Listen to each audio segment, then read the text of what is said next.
Rabbil alamin wassalatu wassalam ala asyrafil anbiya'i wal mursalin wa ala alihi wa sahbihi ajma'in. Subhanaka la ilma lana illa ma 'allamtana innaka antal alimul hakim. Rabbi shrah li sadri wa yassir li amri wahlul 'uqdatam min lisani yafqahu qawli. Amma ba'd. Alhamdulillah ala ni'matil Islam, alhamdulillah ala ni'matil iman wa kafa biha min ni'mah. Alhamdulillah, segala puji bagi Allah Subhanahu wa taala yang memberi dan selalu memberi kepada kita banyak sekali kebaikan. Dipindahkan kita dari satu kebaikan menuju kebaikan yang lainnya.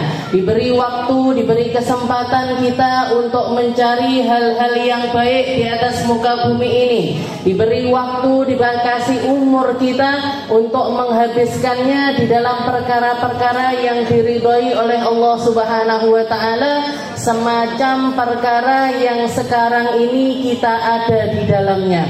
Kita baca, ada bacaan Al-Quran di dalamnya, ada ilmu di dalamnya, ada silaturahmi di dalamnya, ada saling memandang satu sama lain dari hamba-hamba Allah Ta'ala yang bertakwa. Di sini insya Allah pasti ada para ahli salat, di sini pasti insya Allah ada para ahli sedekah, di sini insya Allah pasti ada orang-orang ahli silaturahim, orang-orang yang memilih atau merasakan ketenangan di dalam kebaikan-kebaikan tersebut, berkumpul di satu tempat semacam ini, maka satu sama lain itu ngasih tularan kebaikan sebenarnya, Bu. Jadi kita hawa yang ada di dalam diri setiap hamba itu, kalau kita dekat sama orang baik bakalan ketularan baik, kita dekat sama orang nggak baik juga akan ketulahan nggak baiknya. Apa itu ketulahan? Ketularan, ketularan nggak baiknya. Kalau para ulama dulu banyak sekali memberikan contoh semacam kalau kalian duduk bareng sama para tukang parfum, keluar dari tempat itu ikut wangi. Begitu juga ketika kita duduk di samping para tukang bakul ikan, metu melok amis, Bu. Meskipun nggak beli, meskipun nggak megang ikannya, meskipun nggak melakukan apapun di tempat tersebut, tapi ikut ketularan. Bahkan seringkali ketika kita keluar dari tempat tersebut, kita nggak ngerasa kalau diri kita itu bau. Kita nggak ngerasa kalau diri kita itu kena asar, kena bekas-bekas dari aroma-aroma yang ada di tempat tersebut. Begitu juga dengan ketika kita ada di dalam majelisnya Allah Ta'ala. Meskipun kita nggak merasa, aku wis ngaji nenggone ribat Aisyah setahun, tapi sih gitu. Kita kan baru ulang tahun setahun, baru ulang tahun 1 tahun, tapi kok koyo ora enek perubahan yo, salate yo ngene-ngene ae, duhaane yo ngene-ngene ae, Al-Qur'annya ya gitu-gitu aja, belum terasa aja, Bu, belum terasa aja. Istiqomahi terus, kita pasang niat yang baik-baik di tempat ini, nanti insya Allah akan dikasih sama Allah Ta'ala dengan segala kebaikannya. Janjinya Allah Ta'ala di dalam Al-Quran, innal abrara lafi na'im alal araiki yanzurun ta'rifu fi wujuhihim nadratan na'im yusqawna min rahiqim makhtum khitamuhu misk wa fi dzalika falyatanafasil mutanafisun. Yang bisa nyaut berarti apalane wis teko al-mutaffifin. Yang enggak nyaut paling al-humazah. Jadi di situ Allah Ta'ala mengatakan innal abrara lafi na'im. Sungguh para orang-orang baik itu akan ditempatkan di dalam surga Naim. Akan ditempatkan sama Allah Ta'ala di dalam surga. Nama surganya adalah surga Naim. Para ulama menafsirkan apa yang dimaksud dengan al-abrar. Siapa yang dimaksud dengan orang-orang baik? Mereka-mereka yang memindah waktu-waktunya, kesempatan-kesempatannya, umur-umurnya dihabiskan dari satu kebaikan ke kebaikan yang lainnya. Ketika mereka ada di dalam rumah, mereka ngambil berbagai macam kebaikan yang bisa diambil di rumah. Tadi misalkan jenengan mulai dari tengah malam nyempeti sholat tahajud, habis itu sholat subuh, habis itu zikiran habis subuh, habis itu nungguin wirid sampai isyraq, sholat isyraq sekalian. Ada yang bilang, Ustazah, saya sih bocah-bocah cilik, ndak bisa kayak gitu. Berarti apa? Ambil kesempatan kebaikan yang lainnya. Jenengan masak-masak, kalau niatnya bener dapat pahala. Jenengan khidmah sama suami, kalau niatnya bener dapat pahala. Bersih-bersih rumah, kalau niatnya dibenahi, dapat pahala dari Allah Subhanahu wa Ta'ala. Setelah itu duhaan, habis itu berangkat ngaji. Ini berarti apa? Kita jaga waktu-waktu kita pindah dari satu kebaikan ke kebaikan yang lainnya. Al-Qur'annya dapat, zikirnya dapat, sholatnya dapat, khidmah sama suami dapat, ngopeni morotua dapat, ngopeni orang tua juga dapat. Kalau yang tinggalnya sama orang tuanya, dapat berbagai macam kebaikan. Ngajarin anaknya, mandiin anaknya dan lain, semuanya adalah kebaikan-kebaikan yang akan mendatangkan pahala dari Allah Subhanahu wa Ta'ala. Katanya Allah, innal abrara lafi na'im. Orang-orang yang menghabiskan usianya pindah dari satu kebaikan ke kebaikan yang lainnya, gak terbesit maksiat di dalam dirinya, gak pengen nyemplung di dalam kesalahan kedua kalinya, gak pengen untuk melakukan berbagai macam hal yang mendatangkan murkanya Allah Ta'ala, lafi na'im. Mereka yang akan menempati surganya Allah Subhanahu wa Ta'ala. Alal araiki yang turun. Ngapain? Kira-kira orang-orang di dalam surga ini ngapain mereka? Katanya Allah Ta'ala, alal araiki yang turun. Mereka duduk di atas ranjang-ranjang mereka masing-masing yang turun. Mereka sedang memandang. Tapi di sini Allah Ta'ala nggak jelasin mandang apa kira-kira orang itu di dalam surga. Apa yang dilihat orang-orang ketika mereka itu ada di dalam surganya Allah Subhanahu wa Ta'ala. Para ulama yang menafsirkan, Bu, yang pertama dikatakan alal araiki yang turun, di atas kasur-kasur mereka memandang apa? Memandang kenikmatan yang sekarang ini sedang mereka nikmati. Ngelihat kenikmatan itu kan sudah nikmat. Nggih napa mboten? Orang kalau otaknya waras, hatinya bersih, ngelihat orang dapat kenikmatan, Bu, melok seneng. Ada orang dikaruniai anak, dikaruniai cucu, ya Allah senenge. Kalau ngelihat ada orang bisa bangun rumah, senenge. Ada kelihatan orang jilbabnya bagus, tasnya bagus, ininya bagus, senenge. Enggak malah pamer. Ini bukan hatinya orang ahli surga ini. Jadi ngelihat orang di dalam kenikmatan itu loh sebenarnya sudah nikmat. Ngelihat sebuah kenikmatan itu sebenarnya kita itu sudah seneng. Kayak kalau kita ada di tanggal-tanggal tua itu loh, Bu.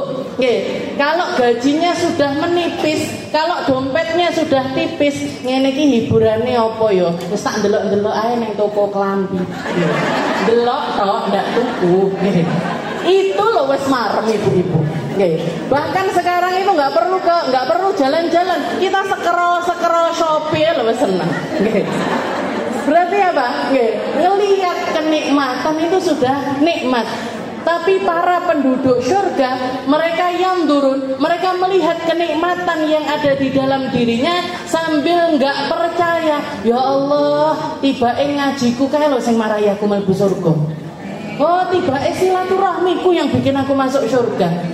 Oh, ternyata khidmahku sama suami ini yang bikin aku masuk ke dalam surganya Allah Subhanahu wa Ta'ala. Ya, alal araiki yang turun. Jadi mereka yang melihat kenikmatan sebelum mereka menikmati kenikmatan-kenikmatan tersebut. Sudahlah dimasukkan, ngelihat kenikmatannya dan masih diizinkan sama Allah Ta'ala untuk menikmati setiap kenikmatan tersebut. Kenikmatan alladzi la yazul, yang gak akan pernah berubah, yang gak perlu dijagain, yang gak perlu kita ngopeni, yang gak perlu kita merawat, akan dibikin sama Allah Ta'ala langgeng selama-lamanya. Dipersilahkan kita untuk menikmatinya sampai kapanpun juga. Kalau kita dapat kenikmatan rumah, dijogo napa mboten? Rumahnya jenengan dijaga apa enggak? Lah dipageri niku apa enggak dijaga? Berangkatnya dikunci apa enggak dijogo niku?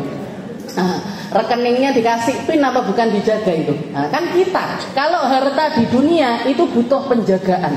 Tapi kalau harta di akhirat enggak butuh penjagaan. Yang jaga Allah Ta'ala. Alal araik yang turun. Tafsiran yang kedua mengatakan yang dimaksud ngelihat ini apa?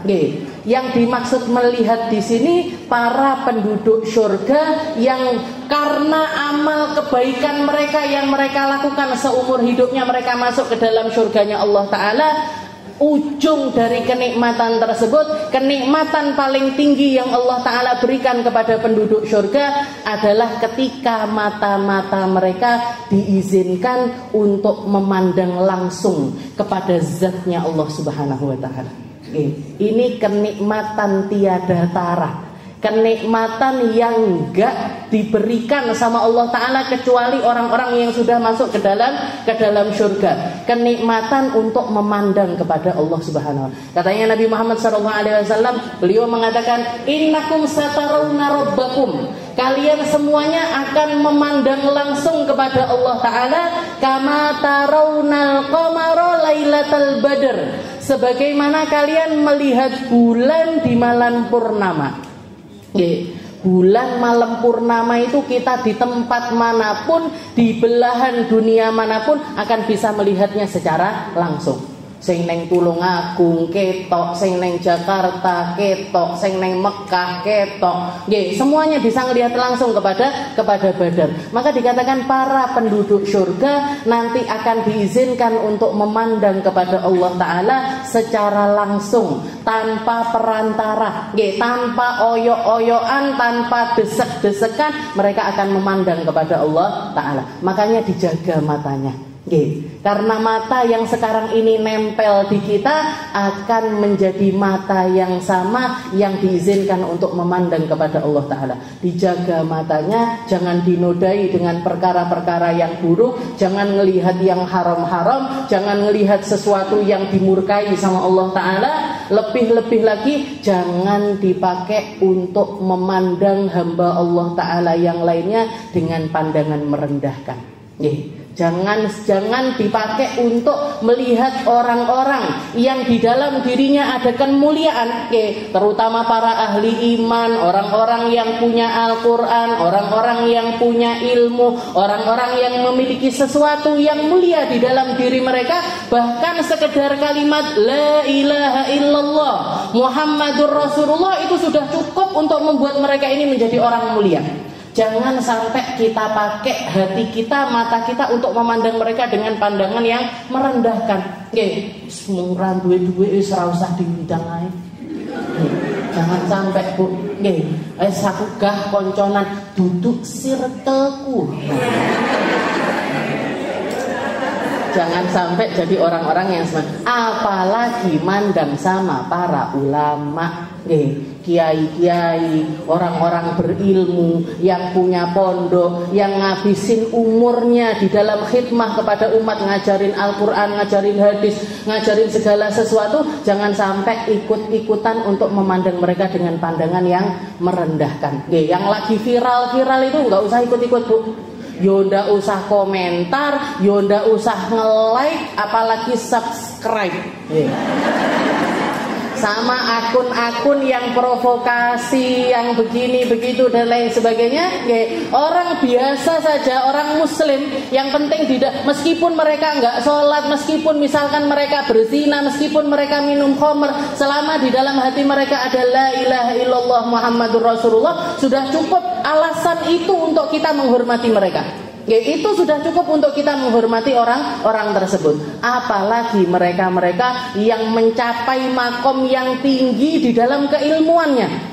Saya ngerti berbagai macam hukum yang ngopeni umatnya Nabi Muhammad SAW. Bangun pesantren, uangnya dipakai untuk santrinya, rumahnya dipakai untuk santrinya, umurnya dipakai untuk santrinya. Jangan sampai kita ikut-ikutan merendahkan orang-orang yang semacam itu. Innal abrara lafi na'im alal araik yanturun ta'rifu fi wujuhim nadratan na'im yusqawna min rahiqin makhtum khitamu misk fi dzalika falyatanafasil mutanafisun. Jadi di akhir ayat tersebut Allah Ta'ala wa fi dzalika falyatanafas. Nggih, kalian kalau mau lomba-lombaan, lomba-lombalah di dalam kebaikan. Lomba-lombalah untuk mencapai surga. Berlombalah untuk masuk surga. Berlombalah untuk ngambil kedudukan di dalam surga. Ambil porsi untuk mendapatkan berbagai macam hal yang Allah Ta'ala tawarkan di dalam surganya Allah Subhanahu wa Ta'ala. Mungkin kumul busur kok kabeh. Semoga kita semuanya masuk ke dalam surganya Allah Ta'ala, bisa menikmati kenikmatan surga, bisa memandang langsung kepada Allah Subhanahu wa Ta'ala. Kita, orang tua kita, anak cucu kita, semua orang yang kita sayangi masuk di dalam golongan orang-orang yang baik. Kita masuk di dalam pembahasan kita, masih di dalam perkara yang diharamkan bagi orang yang lagi haid dan juga nifas. Meskipun ini hukum ini juga global, istilahnya mencakup orang-orang yang berhadas kecil, yang berhadas besar, ataupun juga orang haid dan nifas, ini semuanya berkaitan. Jadi hukum ini bukan cuma tentang orang yang haid sama nifas saja, tapi yang berhadas kecil juga berkaitan, yang berhadas besar selain haid dan nifas itu juga berkaitan dengan hukum-hukum ini. Kita sudah bahas tentang perkara yang diharamkan nomor 1 dan nomor 2, yaitu yang pertama adalah salat, dan semua yang berkaitan dengan salat, yang semisal dengan salat, mau itu salat sunnah, mau itu salat wajib, semuanya hukumnya adalah haram. Semuanya hukumnya adalah haram dilakukan bagi mereka-mereka yang dalam keadaan haid nifas ataupun bahkan ketika mereka nggak punya wudu. Jadi kita yang harus jujur dengan diri. Makanya iman itu, Islam itu kaitannya dengan hati.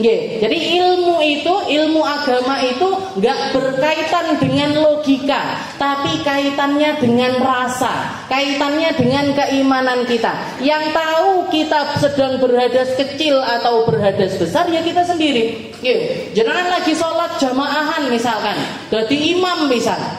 Sholat jamaahan jadi imam, Allahu Akbar pret, malu gengsi, mosok imam ngentut, wes tak terus nih, oh enggak pret wes pas, jadi nggak ada yang tahu.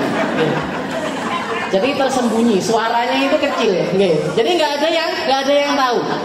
Terus kita gengsi, loh saya jadi imam masa ngentut, saya jadi imam malu dong, diterusin aja sholatnya, jangan kok, haram hukumnya. Haram, dan bahkan ketika kalau jadi imam seperti itu dia nanggung dosa semua makmumnya. Makmumnya kan jadi nggak sah juga.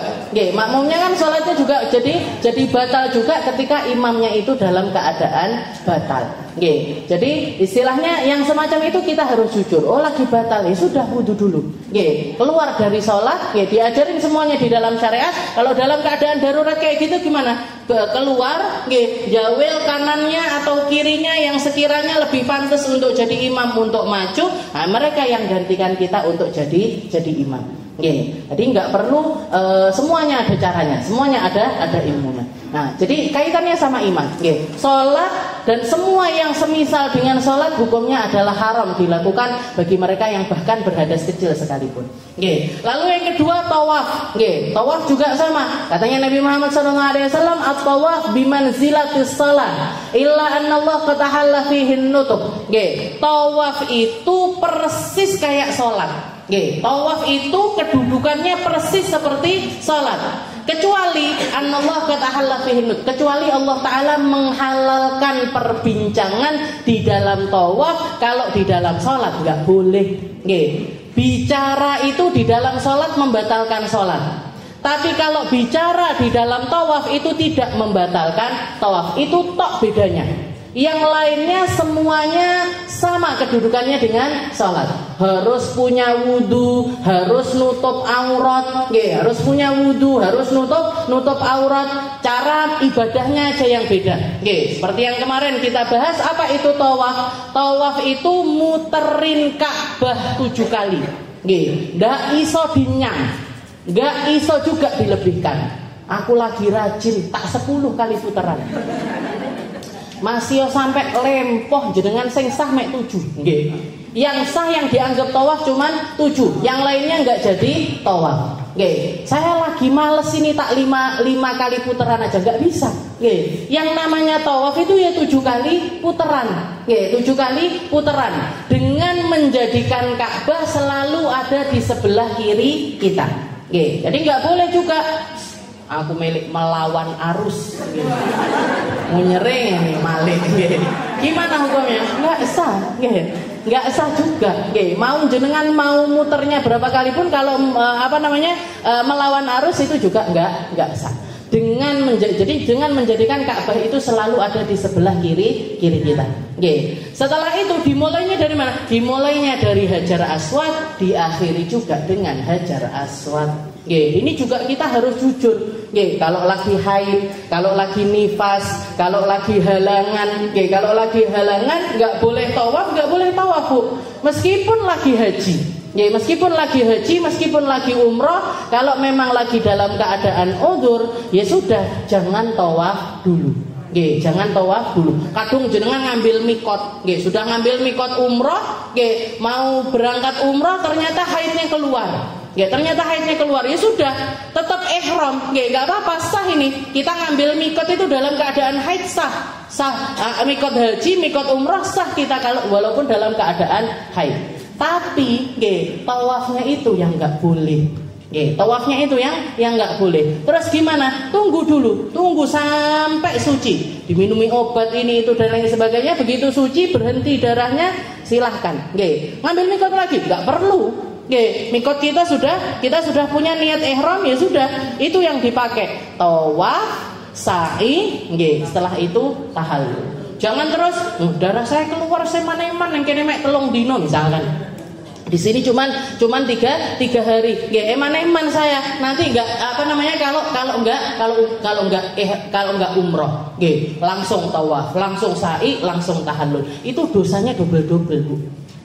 Tawafnya dosa. Tawafnya dosa, masuk masjidnya dosa, tahallulnya dosa, wajib bayar dam. Kenapa kok wajib bayar dam? Karena larangannya ihram itu ngelepas rambut itu. Rambut rontok aja hukumnya haram kalau kita lagi dalam keadaan ihram. Nah ini sengaja dipotong. Sudahlah nggak sah, dosa lagi. Sudahlah nggak sah, dosa. Berarti gimana? Harus nunggu sampai suci. Kalau nggak suci sampai mau keluar dari Mekah gimana? Nah ini darurat namanya. Dalam keadaan darurat. Nanti sore sudah mau pulang. Nanti sore sudah mau berangkat ke Madinah atau mau pulang ke Indonesia. Gimana ini darahnya nggak berhenti.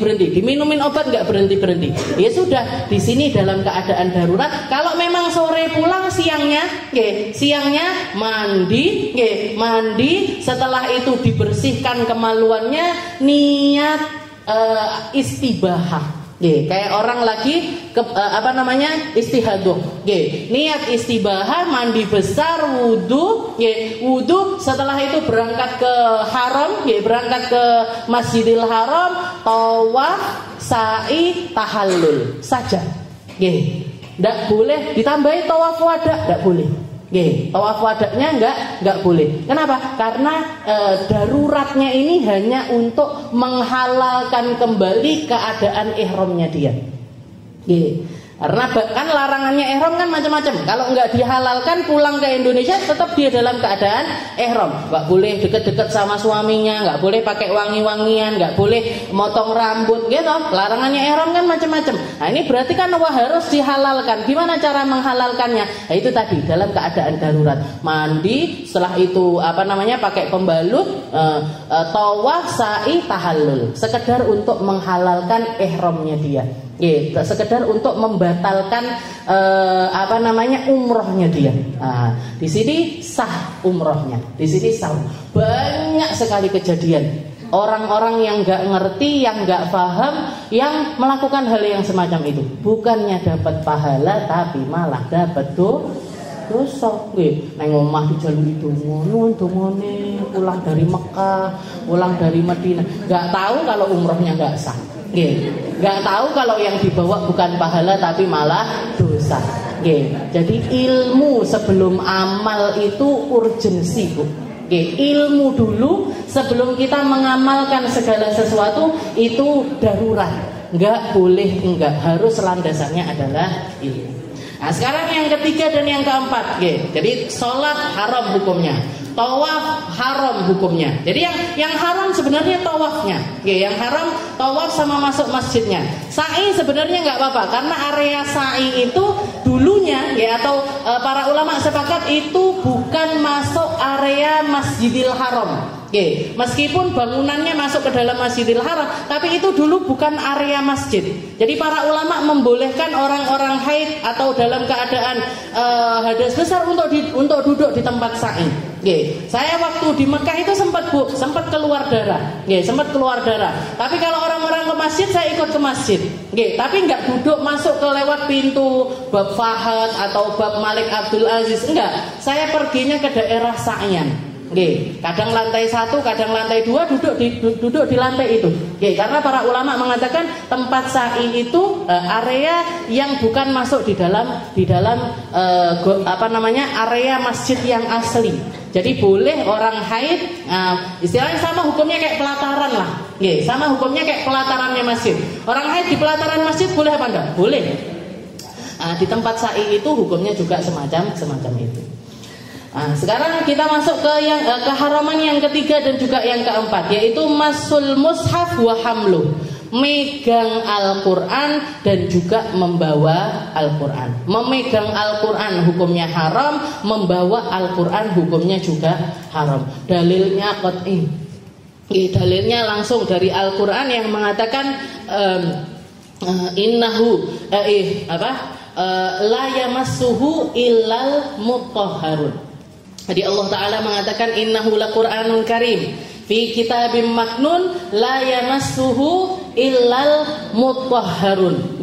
Jadi Al-Quran itu sesuatu yang mulia, bahkan sangat dimuliakan oleh Allah Subhanahu wa Ta'ala, sehingga karena kemuliaannya Al-Quran, maka aturan main dari Allah Ta'ala la yamassuhu illal mutahharun. Yang lagi enggak suci enggak boleh megang, yang lagi enggak bersih enggak boleh megang.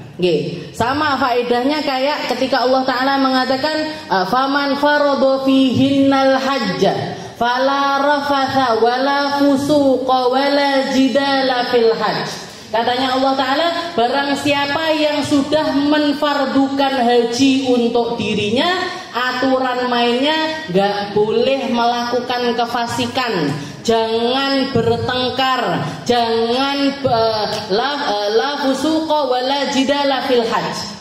Jadi yang kalau aturannya haji, Allah Ta'ala yang paling diwanti-wanti sama Allah Ta'ala maksiat yang berkaitan dengan mulut. Karena di situ kita dituntut kesabaran yang luar biasa. Biasanya akeh wong tukaran, biasanya banyak orang oyok-oyokan, banyak orang rebutan makan, rebutan kamar mandi, rebutan tempat tidur, ini itu dan lain sebagainya.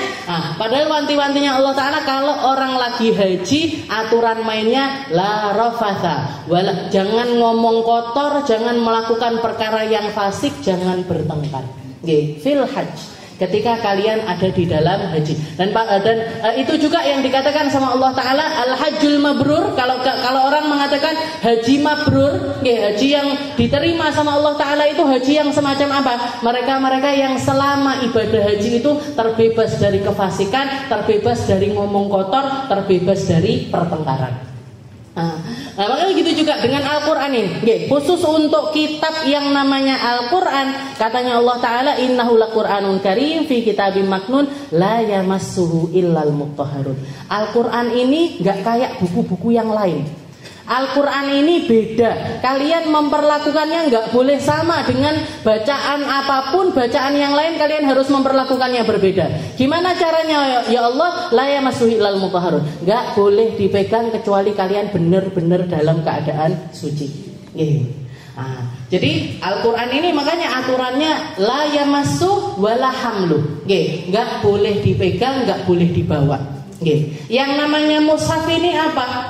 Kullu ma kutiba alaihil Quran, semua yang ditulis di atasnya Al-Quran hukumnya menjadi mushaf, hukumnya menjadi Al-Quran. Maka nggak boleh kita pegang secara langsung atau kita bawa kalau kita itu dalam keadaan enggak suci. Jadi semua yang dituliskan dulu zamannya Nabi Muhammad SAW, Al-Quran itu enggak buku seperti ini, enggak berupa semacam jilitan atau kumpulan dari juz 1, juz 2, juz 3 sampai juz 30 semacam ini dibukukan. Enggak.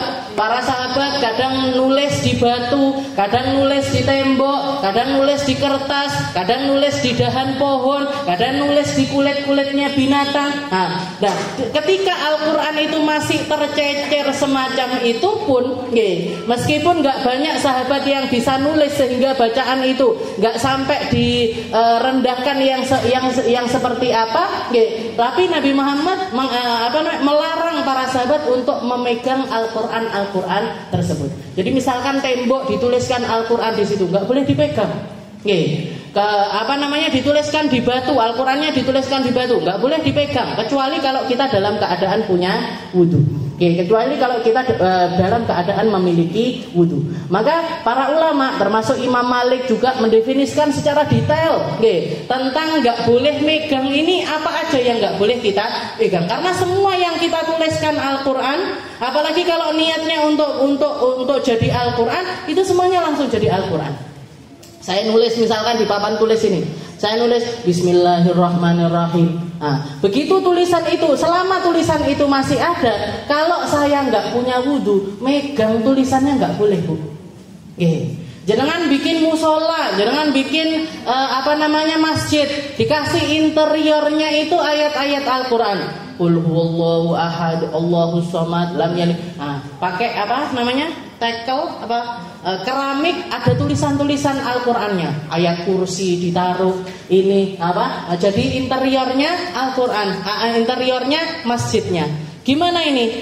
Ketika nggak punya wudu, nggak boleh megang langsung ke tempat tersebut. Karena hukumnya menjadi Al-Qur'an. Jadi Al-Quran itu bukan cuman yang namanya mushaf, itu bukan cuman yang buku yang kelihatan itu aja, tapi semua yang di sini ada tulisannya Al-Quran, di tempat itu kita nggak boleh megang langsung ke ayat-ayat tersebut kalau lagi nggak punya wudu.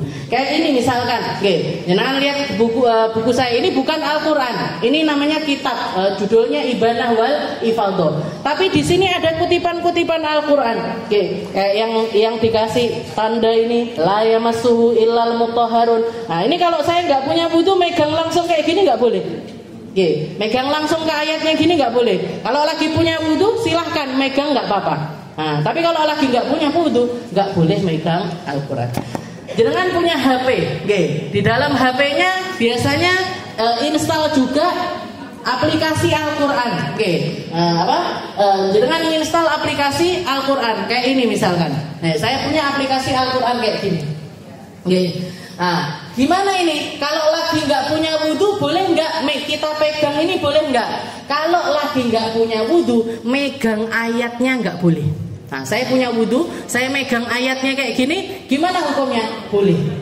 Tapi kalau lagi nggak punya wudu, nggak boleh megang ayatnya secara langsung. Megang HP-nya tetap boleh, tapi megang ayatnya secara langsung yang tidak boleh. Jadi ini perbedaannya, ada yang namanya mas. Mas itu apa? Mas itu megang secara langsung, antara kulit kita dengan Al-Quran itu langsung kena. Maka hukumnya gimana? Gak boleh sama sekali kalau kita nggak dalam keadaan nggak punya wudu. Kecuali ini tadi keadaannya. Ada 4 keadaan. Orang-orang ketika megang Al-Quran, megang secara langsung kayak gini, itu ada 4 keadaannya. Yang pertama anak kecil, ghairu mumayyiz, yang belum tamyiz. Yang belum tamyiz ini seperti yang sering saya katakan, siapa yang belum tamyiz itu? Biasanya di bawah 6 tahun, belum bisa makan sendiri, belum bisa minum sendiri, belum bisa cebok sendiri, belum bisa membedakan antara tamer dan juga jamroh, antara bara api dengan kurma. Biasanya mereka tertarik dengan sesuatu yang bersinar. Ini berarti tandanya apa? Tandanya mereka masih ghairu mumayyizah, belum tamyiz. Kalau masih belum tamyiz, di bawah usia tersebut, di bawah keadaan yang semacam itu, nggih, anak kecil-kecil itu nggak boleh megang Al-Qur'an kecuali kalau untuk belajar. Nggih, kecuali kalau untuk belajar boleh. Kalau nggak untuk belajar nggak boleh. Misalkan jenengan punya anak umur 4 tahun, pinter sekali. Al-Qur'annya sudah jilid 5 misalkan. Umurnya 4 tahun sudah masuk jilid 5. Biasanya kan kalau Iqra terus mau itu tilawati, qiraatiyan, bu'a dan lain sebagainya, kalau sudah masuk jilid 4, 5, 6 itu kan sudah banyak potongan-potongan Al-Qur'an. Jadi kan sudah bersambung, setelah itu ayatnya panjang-panjang. Nggak kayak jilid-jilid awal. Kalau jilid 1 kan aba, ba'a, taja, gitu aja kan. Nah, cuman huruf-huruf kepotong-potong. Tapi kalau sudah 4 ke atas ini kan mesti sudah sambung-sambung ayat. Gimana ini? Anak saya masih umur 4 tahun Ustazah, tapi sudah jilidnya itu jilid 5, atau jilid 4. Sudah masuk di dalam ayat-ayat yang panjang-panjang. Gimana? Boleh nggak mereka megang Al-Qur'an ini tadi? Boleh nggak megang Iqra-nya ini tadi? Boleh. Kalau dipakai belajar. Boleh kalau dipakai belajar. Dia pamit, Bu, saya bawa buku ngaji. Kemana? Ke TPQ. Nah, berarti kan mau ngaji. Kalau misalkan mereka pamit, Bu, saya bawa buku ngajinya. Kemana? Main bola. Main bola kok yang dibawa buku ngaji. Nah, emangnya mau semak-semakan sama main bola? Nah, ini berarti apa? Nggak boleh. Jenengan larang. Nggak usah ditinggal aja bukunya. Kalau mau main bola yang dibawa bola, mau main badminton yang dibawa badminton, mau main sepatu roda yang dibawa sepatu roda, jangan bawa buku Iqra-nya.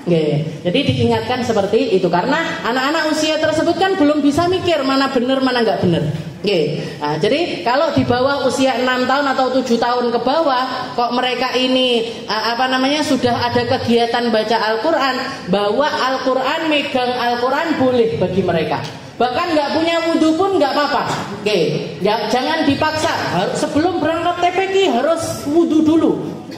Wong mau cebok itu loh mereka setengah mati kita. Makein pempes, makein baju itu loh kalau anak segitu tukaran dhisik. Nggih napa mboten? Apa anak saya bayi-bayi itu Bu. 3 itu kalau sudah mau TPQ, nanti yang kepalanya mau kena basah, yang satunya nggak mau sikat gigi, yang satunya mau pempesan harus keliling kampung dalam dhisik. Jadi berarti apa? Nggak usah dipaksa. Misalkan mereka mau berangkat ngaji, nggak punya wudhu sekalipun nggak apa-apa. Megang buku Iqra-nya gimana? Nggak masalah. Yang penting tujuan mereka adalah ngaji. Bawa juz amma misalkan, bawa juz amma. Mereka sudah memang sudah kapasitasnya mereka untuk megang itu semuanya. Sudah bisa baca misalkan. Nah, berarti nggak apa-apa dibawa. Nah, tapi catatannya itu tadi harus tujuannya mau belajar. Kalau tujuannya nggak mau belajar jangan. Nah, kalau di bawah 6 tahun 7 tahun. Nah, kalau di atas 7 tahun, 6 tahun 7 tahun sudah mumayyiz, sudah bisa cebok sendiri, sudah bisa makan sendiri, bisa minum sendiri, sudah ngerti, diajak ngobrol, paham dan lain sebagainya. Maka secara mutlak mereka boleh megang Al-Qur'an. Meskipun nggak punya wudhu sekalipun, karena dia adalah anak-anak yang memang dari asalnya bersih. Nggak punya noda, dohirnya nggak punya noda, batinnya juga nggak punya noda, Bu. Mereka ini anak-anak yang catatan amalnya belum ditulis sama Allah Ta'ala. Jadi kalau mereka bikin kesalahan, ya nggak dosa, melakukan kebaikan yang dapat pahalanya orang tuanya. Jadi mereka belum ada, masih bersih sekali catatannya. Jadi anak-anak di atas usia tersebut 6 tahun ke atas sampai sebelum mereka balik, sampai sebelum mereka, kalau perempuan haid, kalau laki-laki mimpi basah, nah itu secara mutlak mereka boleh megang Al-Qur'an. Makanya dulu ketika saya di pesantren di Dalwa itu, kalau misalkan lagi kegiatan bersih-bersih pondok, biasanya hari Jumat, itu ada kegiatan bersih-bersih sak pondok, dibongkar semuanya. Jadi kamar mandi dikurasi ini, nah, termasuk musola, bagian musola. Nah, nanti bagian bersihkan musola itu nanti kan ada bagian nata Al-Qur'an. Nah, yang nata Al-Qur'an ini biasanya petugasnya anak-anak yang belum balik. Kenapa? Karena mereka ini meskipun nggak punya wudhu sekalipun megang Al-Quran nggak apa-apa. Bangun tidur kriit-kriit megang Al-Quran gimana? Nggak apa-apa.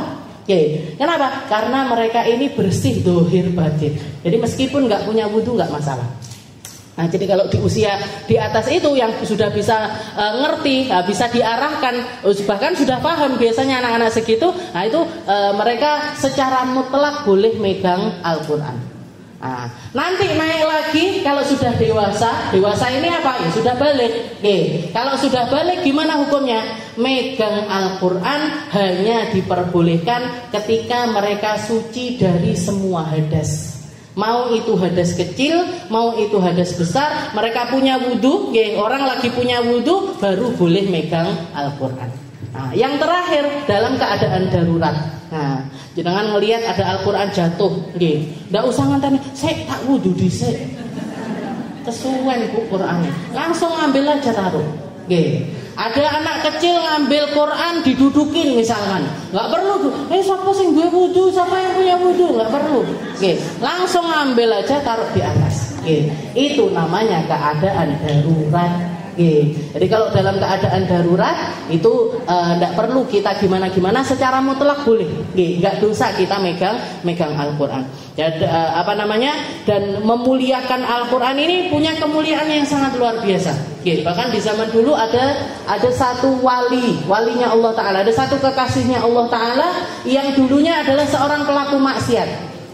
Namanya Bishr Al-Hafi. Bishr Al-Hafi ini orang kaya, rumahnya sering dipakai maksiat, hobinya minum khamr. Dan jenengan tahu sendiri kalau orang sudah minum khamr, dosa liyane biasanya ketut yo judi ya gitu-gitu. Lain-lainnya ini ketut semuanya. Dikatakan Bishr Al-Hafi ini pelaku maksiat, orang ahli maksiat. Tapi dikatakan suatu hari ketika dia lagi jalan,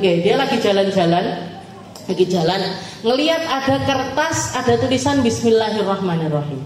Ada tulisannya Al-Quran. Dilihat sama dia, kertas ini tadi diambil sama dia, dicium, dibawa pulang ke rumah, dikasih wangi-wangian, ditaruh di atas lemari. Jadi dibawa pulang ke rumah sama dia, dibersihkan, habis itu dikasih wangi-wangian, habis itu ditaruh di atas lemari. Malamnya dia mimpi ada hatif. Hatif itu kayak suara tanpa rupa. Suara itu mengatakan kepada Bishr Al-Hafi, ya Bishr. Waktu itu belum dapat julukan Al-Hafi. Al-Hafi itu artinya orang yang bertelanjang kaki. Ya Bishr, tayyabakallahu kama tayyabtasni. Wahai Bishr, Allah Ta'ala akan mewangikan namamu sebagaimana kamu telah mewangikan namanya Allah Ta'ala. Habis itu dia bangun tidur nggak ngerti jawabannya. Maksudnya dikira cuma mimpi biasa aja. Ternyata di saat yang sama ada satu orang soleh di tempat tersebut, di area tersebut, yang dapat perintah, dapat mimpi. Mimpi itu nyuruh si ulama ini tadi untuk mendatangi rumahnya Bishr Al-Hafi. Pergi kamu ke rumahnya Fulan bin Fulan, tempatnya di sini, areanya di sini, rumahnya semacam ini. Pertama nggak direken, mimpi pertama nggak direken. Mimpi lagi keulang lagi mimpinya, mimpi yang sama sampai 3 kali. Akhirnya beliau, apa salahnya juga kalau aku datengin rumah tersebut. Diparani rumahnya. Di rumahnya besar sekali, temboknya tinggi sekali.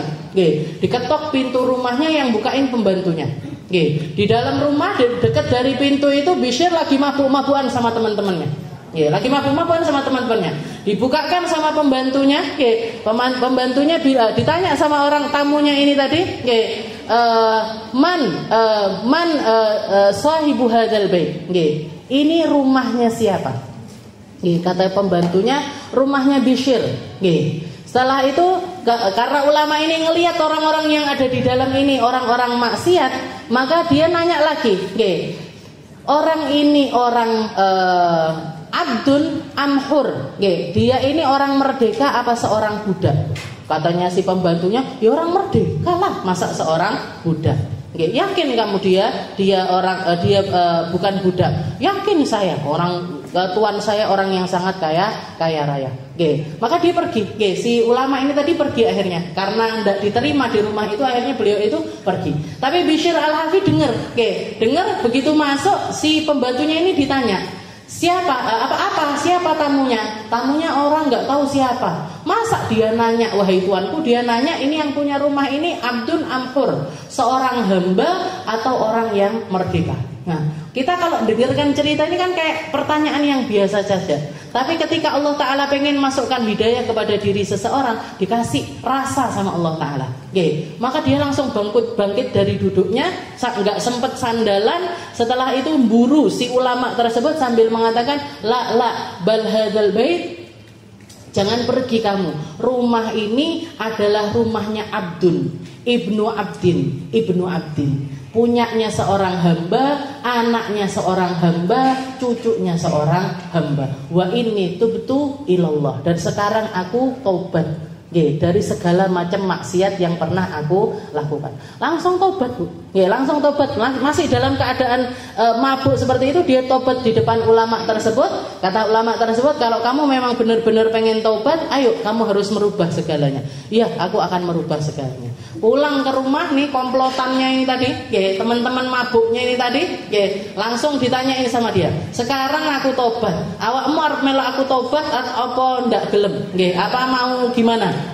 Katanya si teman-temannya ini tadi, kamu imamnya kita di dalam keburukan, sekarang kamu imamnya kita dalam kebaikan. Taubat kabeh sak omah. Jadi taubat semua. Putar baliknya Bishr al-Hafi itu, keadaannya semacam itu. Dan dia dikatakan semenjak saat itu nggak pernah pakai sandal. Gak pernah pakai sandal. Ketika ditanya sama orang, kenapa kok kamu gak pakai sandal? Itu adalah keadaan di mana aku dirubah sama Allah Ta'ala, dan aku ingin selalu ada di dalam keadaan tersebut. Akhirnya beliau dapat julukan Bishr al-Hafi. Bishr al-Hafi. Dan dari pertaubatannya, istilahnya barokahnya apa? Barokahnya memuliakan Al-Quran. Jadi la yamassuhu ilal mutahharun. Al-Qur'an itu enggak boleh dipegang sama orang-orang kecuali dalam keadaan suci. Bukan kayak antara laki-laki sama perempuan. Bukan kayak kalau misalkan laki sama perempuan ini kalau pegang-pegangan kan batal wudunya. Kecuali kalau pakai hail, kecuali kalau pakai pembatas. Nah, Al-Quran itu nggak bisa kita perlakukan semacam itu. Aku nggak boleh megang Al-Quran tak nggak sarung tangan aja, nggak bisa. Nggak bisa, meskipun kita pakai sarung tangan tetap nggak boleh megang Al-Quran kalau nggak punya wudu. Jadi masalahnya bukan di situ, tapi masalahnya Al-Quran ini memang sesuatu yang punya hak untuk kita muliakan. Untuk kita.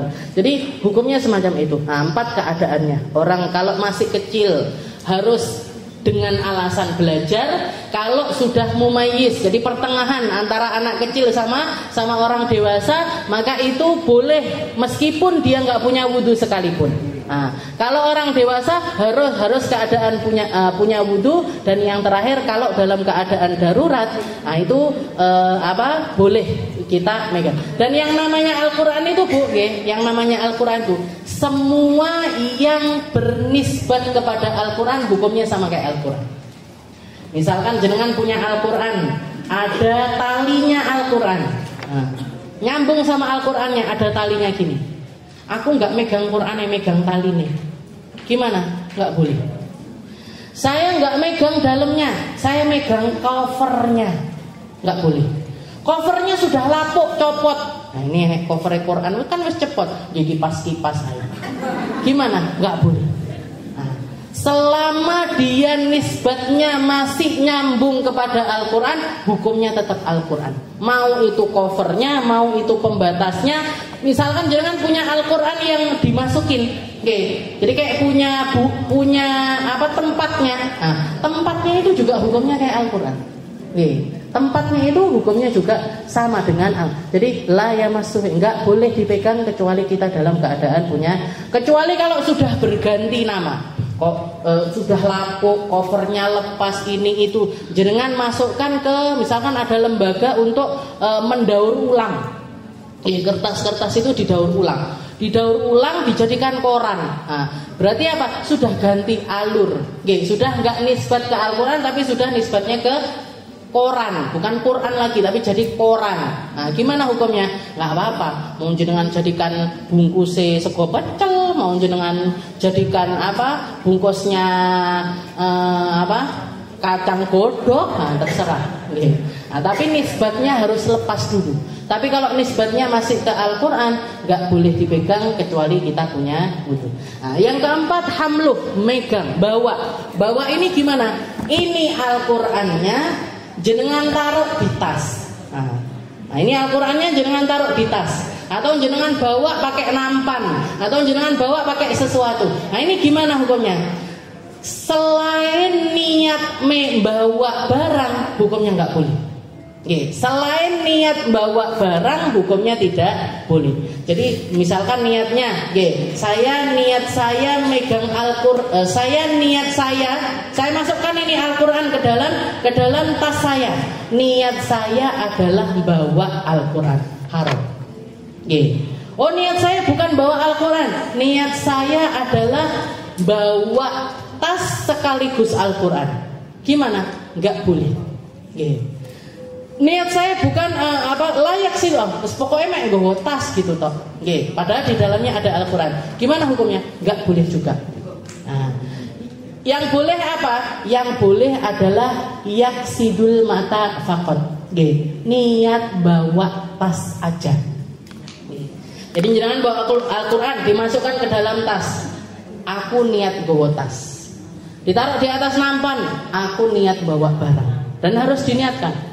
Saya niatnya bawa barang, ada airnya, ada gelasnya, ada. Saya niatnya bawa barang, bukan bawa Al-Quran. Itu yang boleh. Nah, selain itu hukumnya enggak boleh.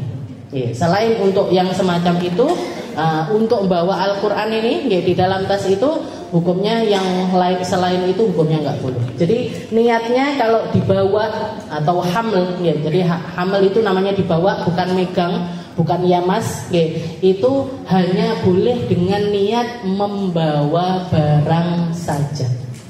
Harus dengan niat membawa barang saja. Iya, niatnya bawa mahar. Niatnya bawa mahar, bukan niat bawa Al-Quran. Karena kalau diniatkan bawa Al-Quran, walaupun ada khilaf, nanti Imam Ibnu Hajar bilang gini, Imam Romli bilangnya kayak gini. Nah, tapi secara istilahnya ijma'nya para ulama itu kalau Al-Quran ada di dalam barang, kita niatkan bawa barang, jangan bawa Al-Quran. Jangan bawa Al-Quran aja. Jangan bawa Al-Quran sekaligus barang, atau jangan nggak niat sama sekali. Nah, jadi harus diniatkan bawa barang, bukan selain barang. Wallahu a'lam bishawab. Itu hukumnya. Yang keharaman yang ketiga dan juga yang keempat dari alladzi yahrumu bil hadath, yang diharamkan bagi mereka-mereka yang haid dan juga